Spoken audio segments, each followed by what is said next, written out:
다음 주 오후 예배는 우리 김종훈 성교사님 미얀마 선교 보고 예배를 드립니다.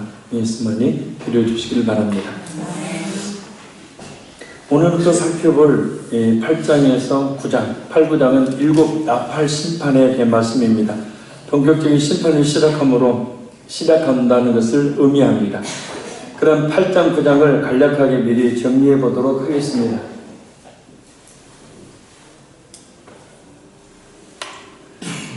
일곱째인 심판은 8장 2절에서 5절의 일곱째인 심판에 대한 건데요. 최후의 심판을 예고하는 그런 내용이고요.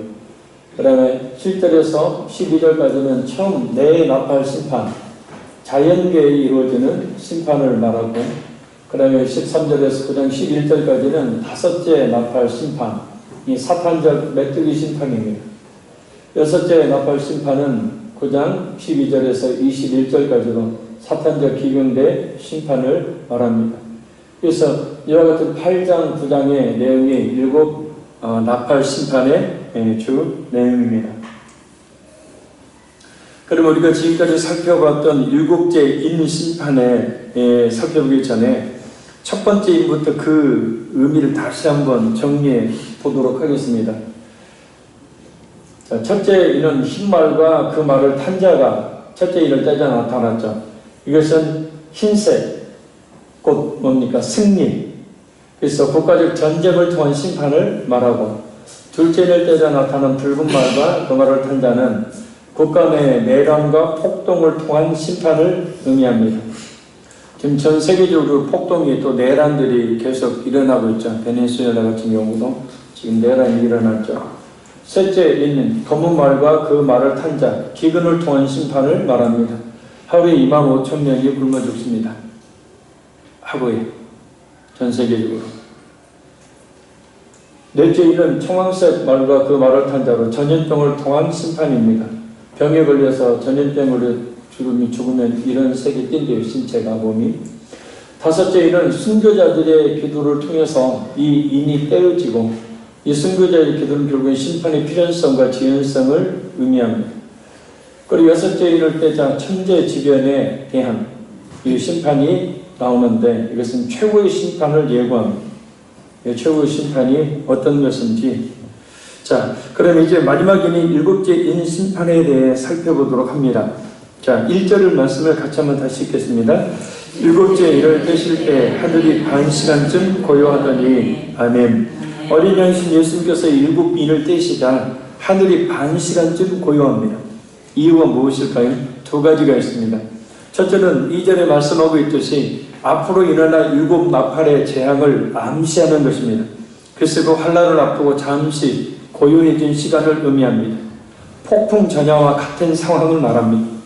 구체적인 의미를 2절을 통해 살펴봅니다. 우리 2절 읽겠습니다. 내가 보매 하나님 앞에 7 천사가 서 있어 7 나팔을 받았더라. 아멘. 여기서 7 나팔은 7 나팔을 받은 7 천사는 정확히 어떤 천사인지는 알 수 없습니다.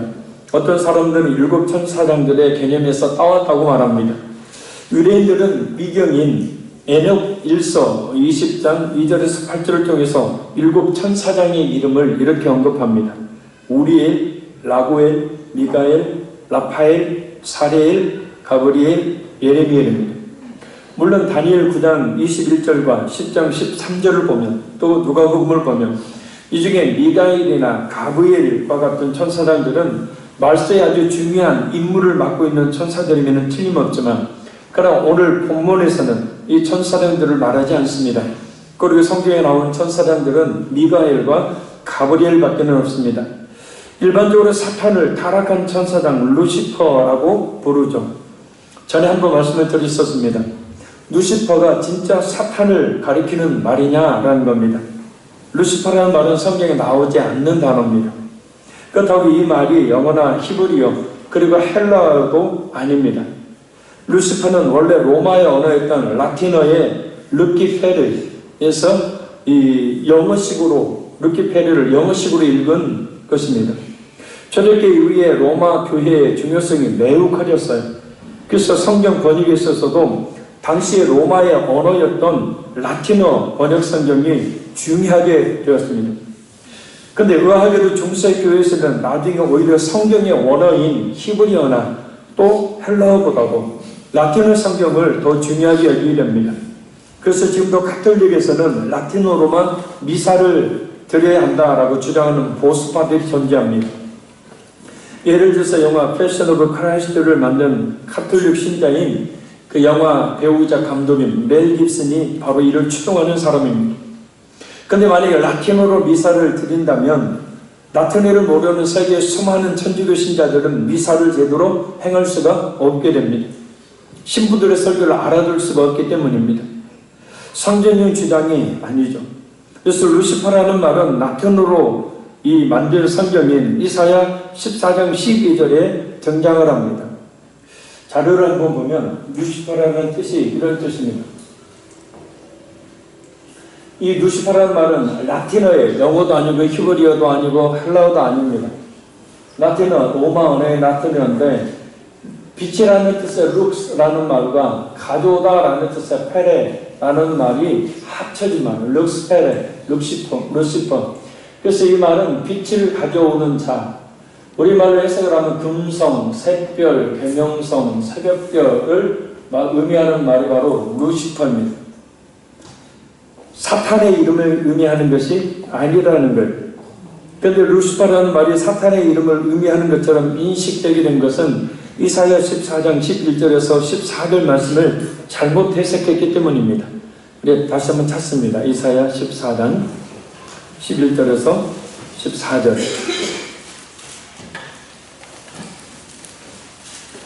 이사야 14장 11절에 14절 페이지 알려주세요.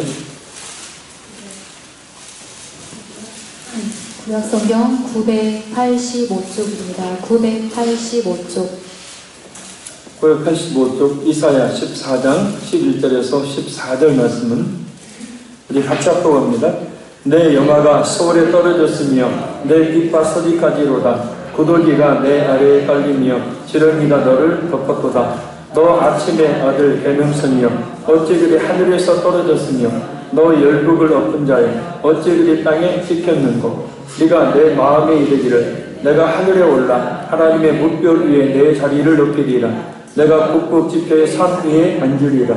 가장 높은 구름에 올라가 이 높은 이와 같아지리라 하는도다. 아멘. 이 말씀을 사탄에 대한 것이라고 주장하는 사람들은 유다서 1장 6절의 내용과 유사성을 둡니다. 그래서 두 사건이 같은 사건을 나타내고 있다. 그래서 유다서 1장 6절에 보면 또 자기 지위를 지키지 아니하고 자기 초소를 떠난 천사들을 큰 날의 심판까지 영원한 결박으로 흑암에 가두셨으며 아멘. 그래서 이 말씀과 이사야 14장 말씀을 매치를 시켜보니까 유다서 1장 말씀은 분명히 사탄에 대한 이야기고 그래서 이 말씀이 비슷하니까 이사야 14장 11절에서 14절에 나와 있는 그 대상이 곧 사탄이라고 해석을 하는 겁니다. 그러나 이사야 14장 말씀은 바벨론 심판에 대한 말씀입니다. 하나님 주신 번영을 누리던 바벨론 왕이 자신이 이 교만해져서 하나님께 받게 되는 그 형벌을 요구사하고 있는 곧 이방 민족 심판에 관한 말씀이에요. 그런데 이 이사야 14장의 계명성이 사탄을 가리킨다고 말하게 된 이유가 있습니다. 초대교회 교부리 히브리어 성경을 라틴어로 번역한 볼게이트 역의 저자인 제롬, 성경에 그거 안 써있잖아요. 어디 제롬이 써있어요? 왜 성경을 봐요? 제발 좀 저를 봐주세요. 그리고 그보다 앞선 선제 교부였던 터툴리안이나 또 오리겐 등이 사탄으로 해석을 했기 때문입니다. 근대에 와서는 밀턴이 신라권에 보면 계명성을 사탄이라고 지칭하는 구절이 있습니다. 이사야 14장에는 사탄에 대한 내용이 전혀 들어있지 않음에도 불구하고 이런 몇 사람의 잘못된 해석에 의해서 루시퍼가 사탄의 이름인 것처럼 여겨지게 된 겁니다. 칼빈은 이사야 14장을 주석하면서 이렇게 말합니다.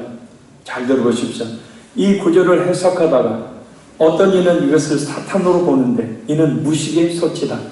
앞뒤 문맥을 따를 때 이 구절은 어디로 보나 바벨론 왕과 관련된 언급임이 명백하다.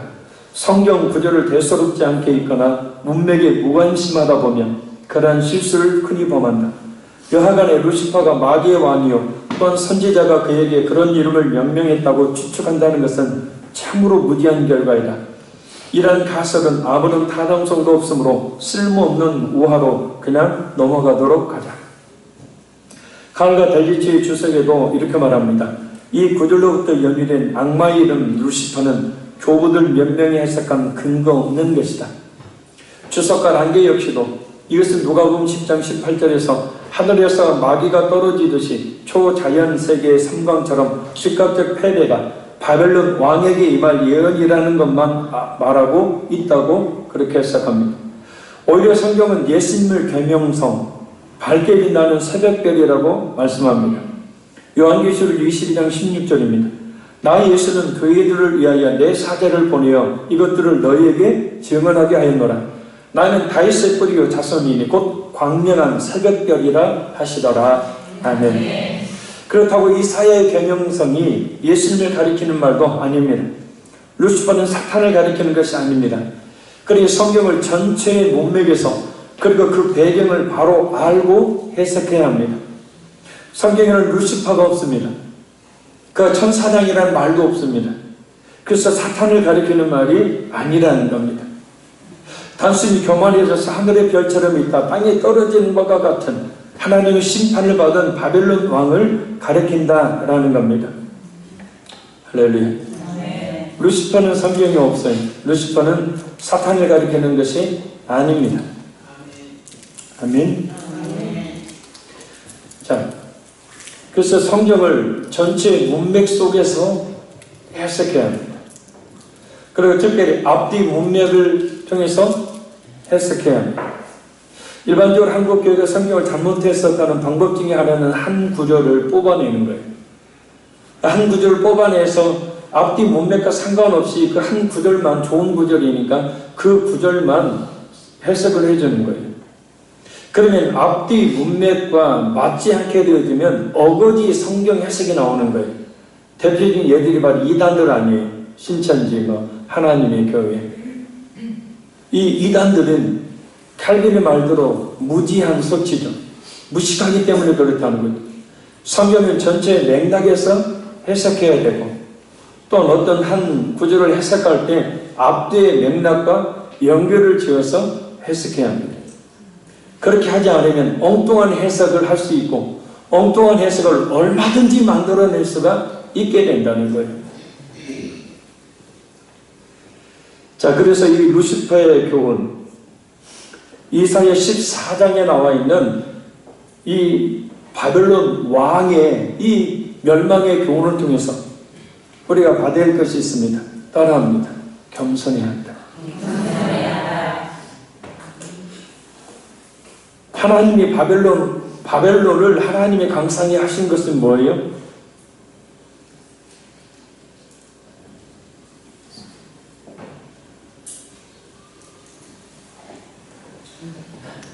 하나님이 바벨론을 강성하게 하신 이유가 뭐죠? 북이스라엘을 치기 위해서요.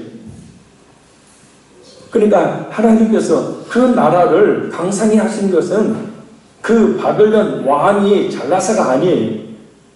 하나님이 그 치는 도구로 쓰기 위해서 강하게 만드시는 거예요. 그런데 그것이 자신 탓으로 바벨론이 교만하게 행동을 하는 겁니다.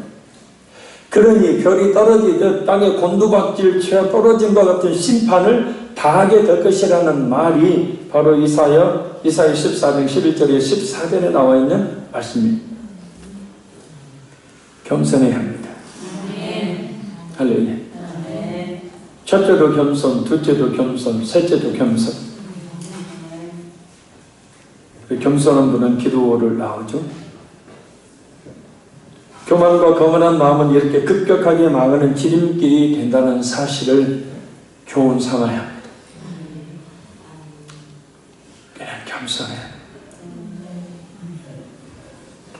자, 다시 오늘 본문으로 돌아갑니다. 오늘 본문의 일곱 천사는 하나님께로부터 일곱 나팔을 받아요. 그럼 왜 심판의 도구로 나팔을 받았을까? 그것은 바로 이 나팔이 의미하는 바들이 있기 때문입니다. 구약에서 나팔은 여러 가지 용도로 사용됩니다.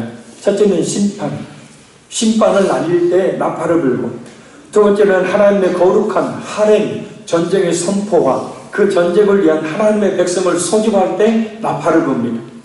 그리고 셋째는 승리 혹은 구원의 역사가 있었을 때 나팔을 불고, 네 번째는 이스라엘 왕이 즉위할 때 나팔을 불고, 다섯 번째는 종말적 심판 혹은 구원의 상황 속에서 나팔을 붑니다. 여섯 번째는 회개에 대한 경고로 나팔을 붑니다. 이 중에서 요한계시록의 나팔 심판의 배경으로 작용하고 있는 것은 첫 번째, 두 번째 나팔이 가진 의미입니다. 곧 심판과 하나님의 거룩한 전쟁의 선포, 그리고 그 전쟁을 위한 하나님의 백성 소집입니다. 왜냐하면 하나님의 전쟁 선포는 곧 심판을 의미하기 때문입니다. 이 말씀의 배경이 되는 민수기 10장 2절과 10장 9절 말씀을 보도록 합니다. 은 나팔 둘을 만들 때 두들겨 만들어서 그것으로 회중을 소집하며 진영을 출발하게 할 것이라. 또 너희 땅에서 너희가 자기를 압박하는 대적을 치러 나갈 때에는 나팔을 크게 불지니 그리하면 너희 하나님 여호와가 너희를 기억하고 너희를 너희의 대적에게서 구원하시리라. 아멘. 이 말씀들에 의하면 나팔은 하나님의 군대로 이스라엘 백성들을 소집하고 그 진을 진행하도록 하기 위해서 사용되었을 뿐만 아니라 대적들을 치러 나갈 때, 곧 하나님의 거룩한 전쟁을 수행할 때 사용됩니다. 그렇다면 전쟁의 대상이 누구이겠습니까? 바로 사탄이죠. 또한 사탄이 지배하는 세상입니다. 그래서 이 나팔 심판은 사탄과 그 추종자들에 대한 전쟁과 심판의 선포예요. 따라서 그들의 멸망은 필연적인 것이 될 수밖에 없다는 사실을 이 일곱 나팔은 이야기하고 있는 거예요. 둘째는 3절에서 4절에 말씀하고 있듯이 하나님께서 성도들의 기도를 들으시기 위해서 하늘을 고요하게 하셨기 때문입니다. 반시간, 영어로 half an hour, 그러니까 1시간의 반, 30분을 의미합니다. 이 30분은 예루살렘 성전에서 오전 제사를 드릴 때 향을 피우는 시간을 말합니다. 구약시대 성전에서는 매일 아침에 번제를 드림으로 하루의 제사를 시작했고, 저녁에 번제를 드림으로 하루의 제사를 마감했습니다. 제사장들은 아침과 저녁으로 번제단에 불을 담아다가 성소에 있는 향단에 향을 피웠어요. 시편 141편 2절은 이러한 향을 피우는 것을 성도의 기도에 이렇게 비교합니다. 나의 기도가 주의 앞에 분향함과 같이 되며 나의 숨드는 것이 저녁 제사같이 되게 하소서. 아멘. 자, 그래서 뭐라고 말씀합니까? 우리 3절 4절 말씀 같이 읽겠습니다. 시작.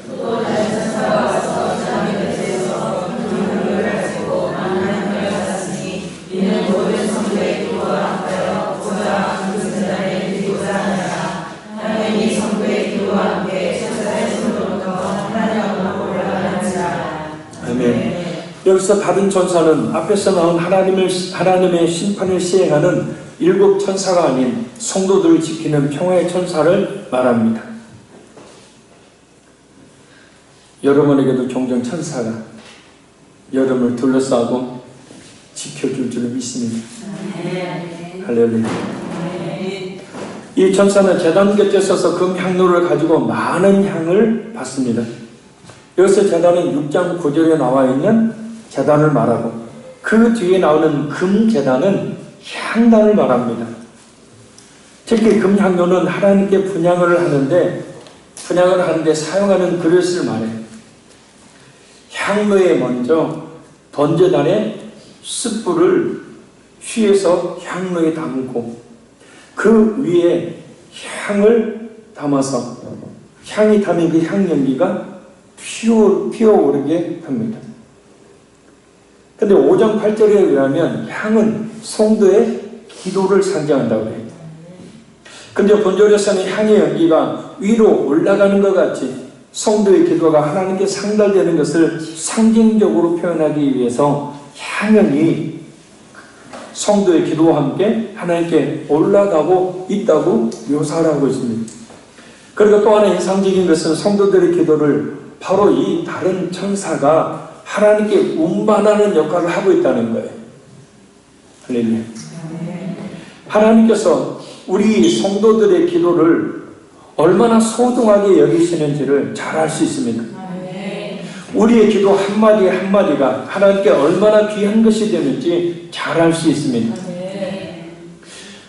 쉽게 말하면 이런 거죠. 우리가 기도할 때 천사가 와서 우리의 기도하고 있는 우리 곁에서 우리의 기도를 그 향로에 담아 하나님께 가지고 올라간다는 거예요.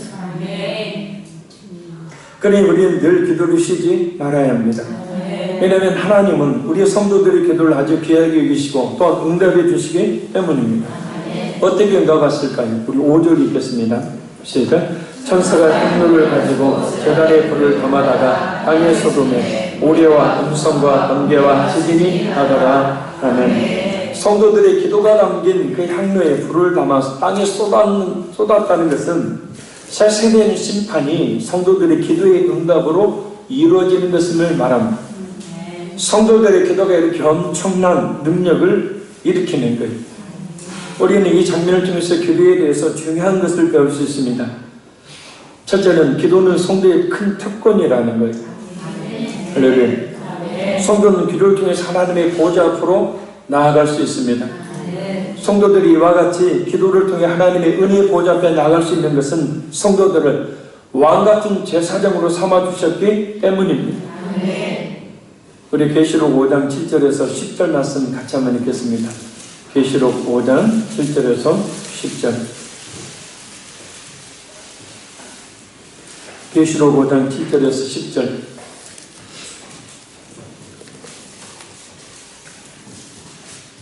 우리 같이 읽겠습니다. 그 어린 양이 나와서 보좌에 앉으신 이의 오른손에서 두루마리를 취하십니다. 그 두루마리를 취하심에 네 생물과 24장로들이 그 어린 양 앞에 엎드려 각각 검은고와 향이 가득한 큰 대접을 드렸으니 이 향은 성도의 기도들이라. 그들이 새 노래를 불러 이르되 두루마리를 가지시고 그 인복을 떼게 합당하시다. 일찍이 죽임을 당하사 각국 방언과 백성과 나라 가운데서 사람들을 피로 사서 하나님께 드리시고 그들로 우리 하나님 앞에서 나라와 제사장들을 삼으셨으니 그들이 땅에서 왕노릇 하리로다 하라. 아멘. 자, 기도가 이렇게 엄청난 겁니다. 그러니 늘게 기도함으로 우리에게 주신 이 놀라운 특권을 누릴 수 있기를 바랍니다. 둘째, 하나님의 성도의 기도를 향기처럼 기쁘게 받으신다는 것. 우리의 기도는 하나님께 드리는 향기입니다. 할렐루야.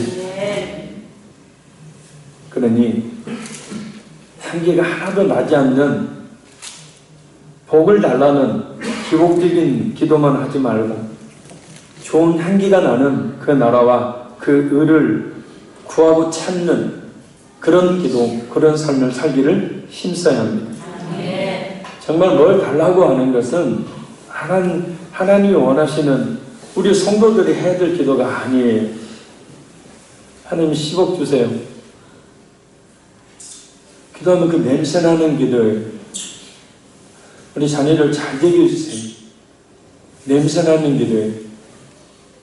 그런 기도를 하지 말라는 얘기가 아니고 똑같이 물질 10억을 달라고 하나님께 기도를 해도 자, 하나님이 원하시는 그 나라와 그 의를 위한 기도, 하나님이 원하시는 기도를 할 수 있는 방법이 있습니다. 뭐냐면 그 10억이 내 거예요? 아니에요? 아니에요. 그 10억이 나를 위해 써야 돼요? 주님을 위해 써야 돼요? 내가 운영하고 있는 기업이 내 거예요? 주님 거예요?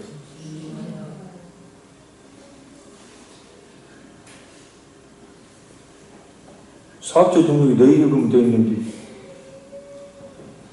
우리 자녀들이 내 소유예요? 하나님의 소유예요? 나는 누구 거예요? 내게 하나도 없어요.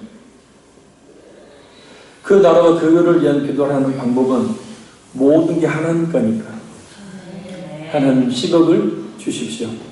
그러면 이 10억을 가지고 하나님의 영광을 위해서 교회를 세우는 일을 위해, 선교하는 일을 위해, 어려운 이웃들을 돕는 일을 위해 주님의 그 선한 이름의 영광이 드러나는 일을 위해서 쓰기 원합니다.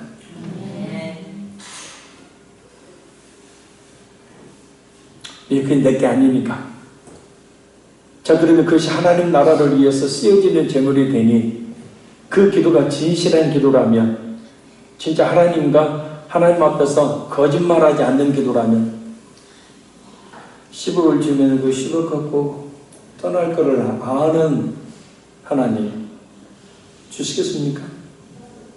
그 10억 갖고 자신을 치부하는 일에, 사체와 허영심에 사로잡혀 사는 일에 쓸 것을 하나님이 하실까요? 모르실까요?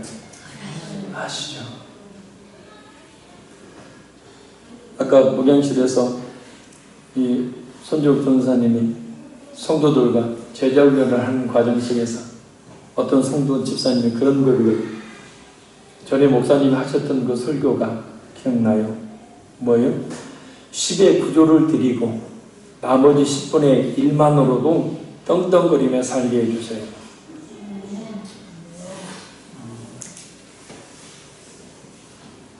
이게 비현실적인 것 같아요? 아닙니다. 진짜 마음이 진실하게 주님을 향해 있으면 얼마든지 하나님은 주시는 분이죠. 할렐루야. 자녀들, 우리 자녀들 잘 되게 해주세요. 기복적인 기도입니다. 근데 우리 자녀가 누구 거예요? 예? 하나님 거잖아요. 그러면 기도가 바뀌게 되죠. 하나님의 자녀인 우리 아들, 우리 딸들, 하나님의 그 영광을 위해서 살게 주세요. 날이 가면 갈수록 믿음의 증거가 있게 도우시고, 성령 하나님께서 친히 그들의 앞길을 인도해 주시고, 어떤 어려움을 만나든 어려움을 만날 때마다 주님을 찾아 무릎을 꿇는 기도의 아들, 딸들이 되게 해주시고, 하나님 그들이 잘됨으로 말미암아서 하나님의 영광이 드러날 수 있도록 하나님 우리 자녀들에게 복의 복을 더하여 주옵소서. 자, 이렇게 되면 그 나라와 그를 위한 기도, 주님께서 기뻐하시는 기도, 그 향유에 담겨지는 기도에, 아버지 우리 자식들이 잘 돼야 될 거 아닙니까? 냄새나는 기도죠. 자, 우리의 기도가 완전히 달라져야 합니다. 우리 기독교가 한국에 들어오면서 토착 샤머니즘 신앙과 접목을 해서 만들어낸 것이 바로 기복적인 기도입니다. 우리 달라고만 하는. 순복음교회 같은 경우를 보면은 막 엉망이 막 진짜 막 기도라는 것을 저렇게 오용하면 안 되는 할 정도로 앞에 들어가고자 원하는 대학교 서울대학교 쓰고 뒤에 학점 쓰고 앞뒤로 부모가 피켓을 만들어서 붙이고 교회 가고 그거 보고 기도를 하는 겁니다. 방송이 나왔죠. 기도는 그런 게 아니에요. 우리의 기도는 그런 게 아니에요. 우리의 기도는 하나님의 나라와 하나님의 의를 위한 기도, 그 뜻을 이 땅에 실현하기 위한 기도. 그래서 그 기도가 하나님의 뜻을 이루는 기도가 되기 때문에 천사가 금 향유의 그 기도를 담아서 하나님께 올려드리는 것입니다. 근데 뭐 달라고만 하고 끝. 그 하나님 원하시는 기도가 아니에요. 냄새나는 기도예요. 기복적인 기도예요. 기도는 참 거룩하고 엄청난 겁니다. 아멘. 자, 성경 한 군데 봐요. 마태복음 6장.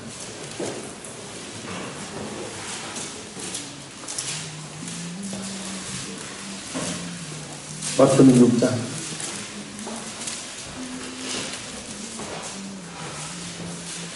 신약성경 6쪽입니다. 30절에서 32절까지 봅니다. 30절에서 32절. 마태복음 6장 30절에 32절 시작.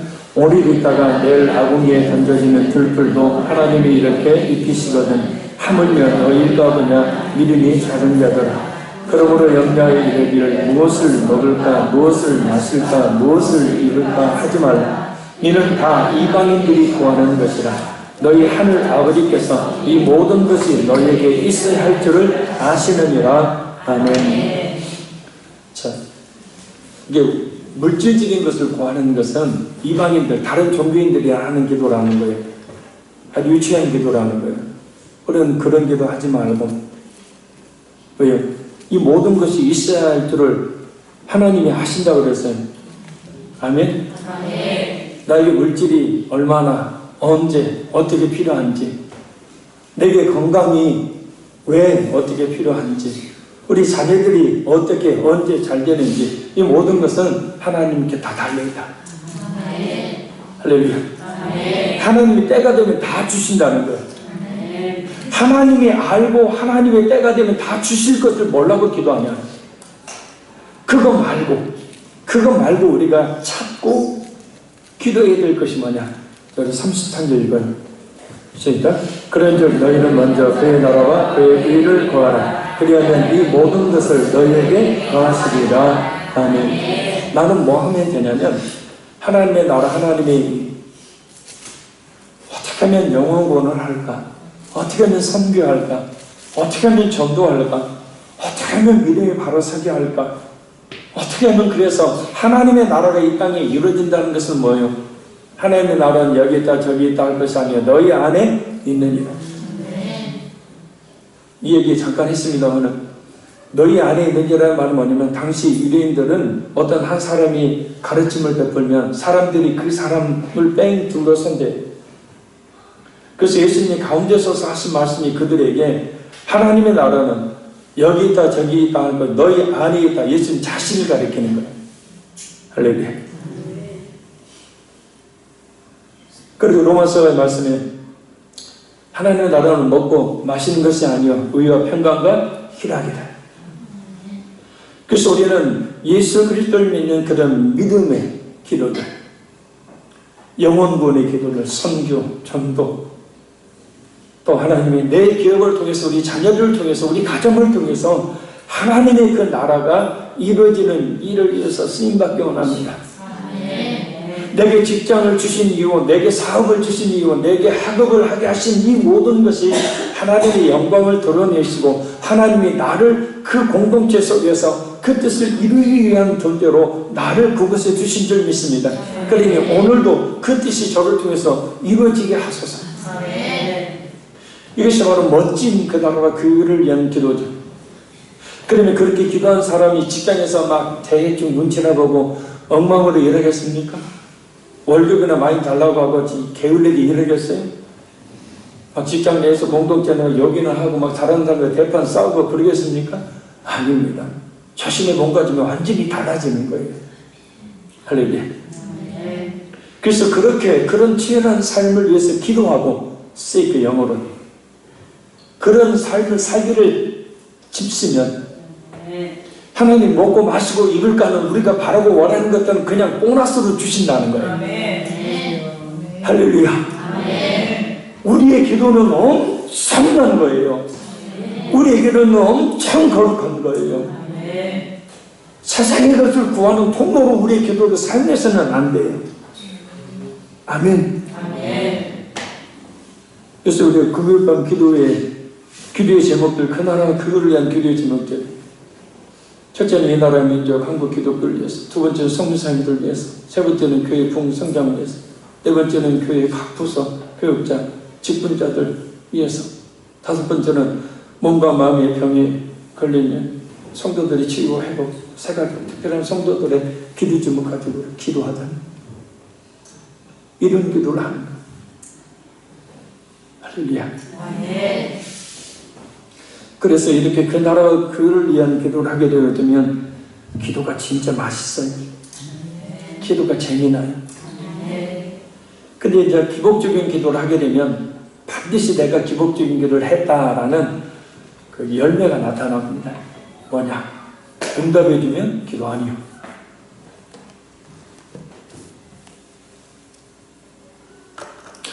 응답해주면 기도 아니요.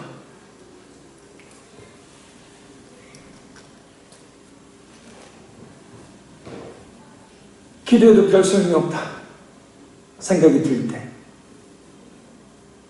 기도했는데도 하나님 우리 앞에 주시지 않는다, 그랬을 때 전형적인 기부옥적인 기도의 모습입니다.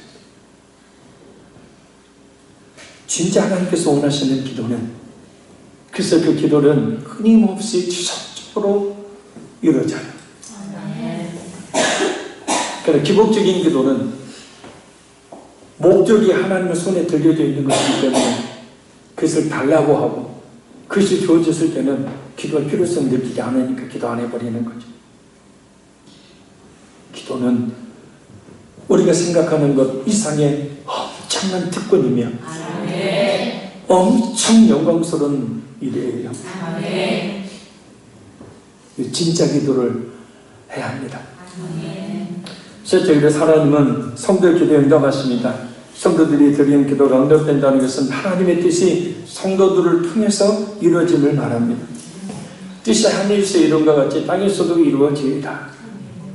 그래서 우리는 하나님의 뜻이 뭔지, 내게 이 사업을 하게 하시는 하나님의 뜻이 뭔지, 내게 이 직장을 다니게 하시는 하나님의 뜻이 뭔지, 내게 학업을 계속하게 하시는 하나님의 뜻이 무엇인지를 먼저 분별하고 그 뜻을 오늘도 내일도 이루어가기를 위해서 지혜를 구하고 힘을 구하고 은사를 구하고 능력을 구하는 그런 기도를 했을 때 하나님의 응답해 주심을 믿으시기를 바랍니다. 하나님께서는 얼마든지 우리를 통하여 하나님의 뜻을 이루지 않으실 수 있어요. 그 수를 헤아릴 수 없는 많은 천사들을 차라리 시켜서 말도 지지리도 안 듣는 예수님의 성도들보다는 한마디면 모든 명령을 수행하는 천사들을 통해서 그 뜻을 이룰 수 있어요. 예수님도 그랬잖아요. 내가 6명 더 되면 천사들 동원할 수 없는 줄 아느냐. 천사 하나가 하룻밤에 18만 6천 명을 쳐 죽이니까 6천의 천사들을 한꺼번에 동원한, 온 세계 사람들을 한꺼번에 다 죽이실 수 있다는 거예요. 그런 능력이 있으신데도 불구하고 예수님이 동원하지 않으셨죠. 천사들이 하는 것이 더 편하시다, 하나님 입장에서는. 그런데 굳이 하나님은 우리 믿는 성도를 통해서 하나님 뜻을 이루기를 원하시는 거예요. 할렐루야. 왜요? 복 주시래요. 아멘.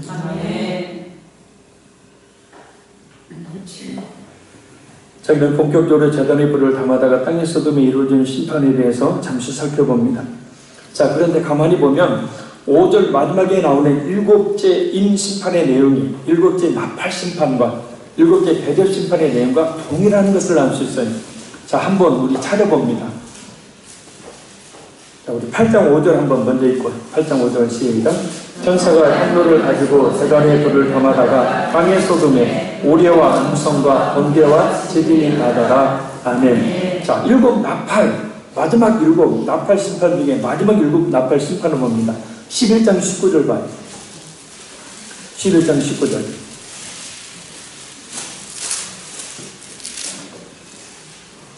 11장 19절 시작. 이에 하늘에 있는 하나님의 성전이 열리니 성전 안에 하나님의 언약궤가 보이며 또 번개와 음성들과 우레와 지진과 큰 우박이 있더라. 아멘. 자, 7째 대접 심판 봅니다. 16장 17절 18절입니다.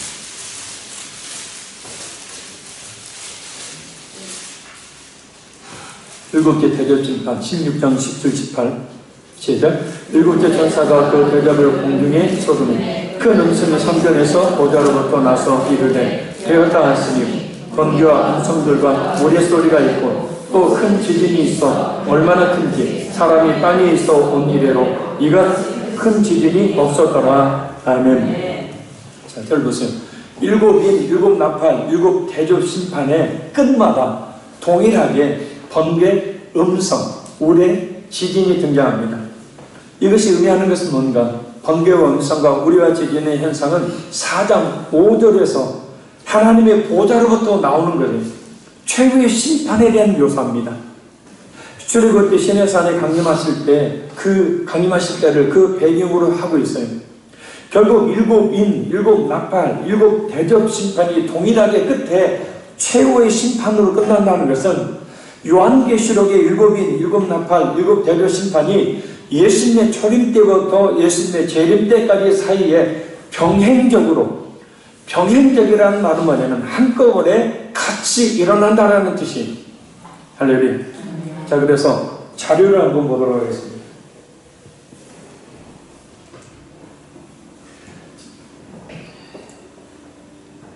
그림이 이렇게 막 쪼그라들어 있네. 자, 예수님의 초림부터 예수님의 재림 사이에 일곱 인, 일곱 나팔, 일곱 대접 심판이 있는데 일반적으로 성경을 잘못 해석하는 사람들이 이걸 순차적으로 일곱 인 다음에 일곱 나팔 다음에 일곱 대접 이런 심판이 온다라고 생각하는데 그렇지가 않습니다. 자, 예수님의 초림 때부터 이 화살표가 여기 있어야 돼요, 원래. 그래서 예수님의 초림 때부터 예수님의 재림 때 사이에 일곱 인, 일곱 나팔, 일곱 대접 심판이 병행적으로 한꺼번에 같이 일어난다는 거예요. 같이 일어나되 그 심판의 정도가 어때요? 점점점 커지는 거예요. 그러니까 이 세상은 아무 우리가 노력해도 이 세상은 좋은 세상이 될 수가 없어요. 그래서 디모데후서 3장에도 갈수록 이 세상에 대한 절망적인 언급을 해놓습니다. 물론 한 지역사회를 변화시키기 위한 노력으로 한 지역사회가 변해질 수 있지만 전체적으로 이 지구라는 이런 환경은 근본적으로 좋아질 수가 없습니다. 물론 예수님의 복음으로 말미암아서 좋아질 수 있지만 좋아질 수가 없어요. 왜냐하면 하나님의 심판이 예수님의 초림 때부터 이미 시작되었고 예수님의 재림 때까지 그 심판이 계속해서 점층적으로 더 많이 행해지게 될 것이기 때문이에요. 그래서 갈수록 천재지변, 기상이변은 더욱더 많이 일어나게 될 것이고 날씨가 뒤죽박죽이 될 것이고 갈수록 또 굶어 죽는 사람이 많아지게 될 것이고 갈수록 전염병이 더욱더 횡행하게 될 것이고 갈수록 악한 마귀라는 놈은 더욱더 기승을 부리게 됩니다. 그러니 이런 상황 속에서 우리가 정신 못 차리면 어떻게 되겠습니까? 정신 바짝 차리셔야 돼요. 할렐루야. 결론적으로 말씀드립니다. 우리 성도들의 기도는 큰 특권입니다. 엄청난 거예요.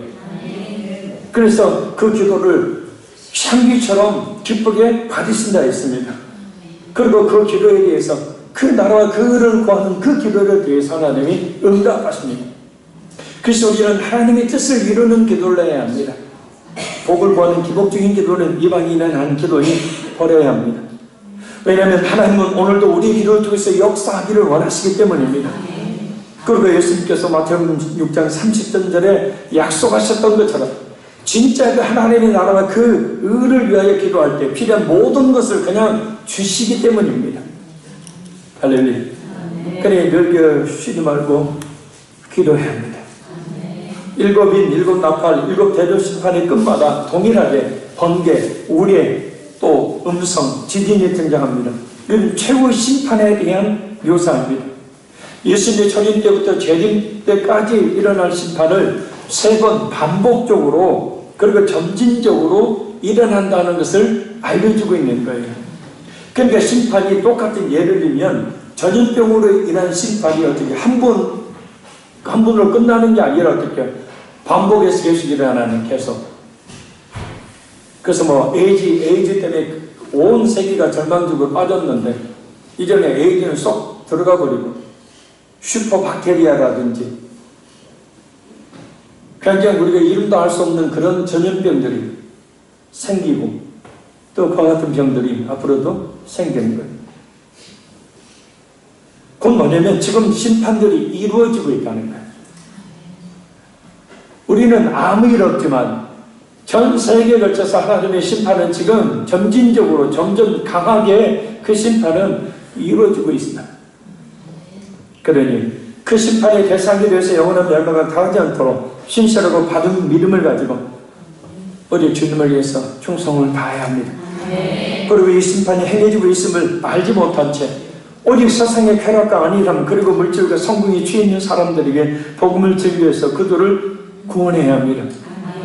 다시 한번 이 시간에 우리 자신의 나의 삶의 목표, 목적, 내가 무엇을 위해 살아야 되는지 분명히 바로 세우시고, 그래서 오직 주님 앞에 섰을 때 부끄러움이 없는 그런 모습이 될 수 있도록 오늘 하루를, 내일을 치열하게 살아가는 우리 모든 성도들 되기를 바랍니다. 그때 하나님의 동행하심, 그때 하나님의 위로, 그때 하나님의 평안, 그때 하나님의 함께하심, 그때 하나님의 능력이 나타나는 그런 놀라운 은혜들이 있게 되고, 그리고 부족함이 없는 하나님의 축복을 역시 아울러 더해주신 은혜로 받게 되어집니다. 이 말씀은 꼭 기억하시고 주의 영광 위에 살 수 있는 우리 모두가 되기를 간절히 소원합니다. 시간이 많이 돼서 바로 기도하겠습니다.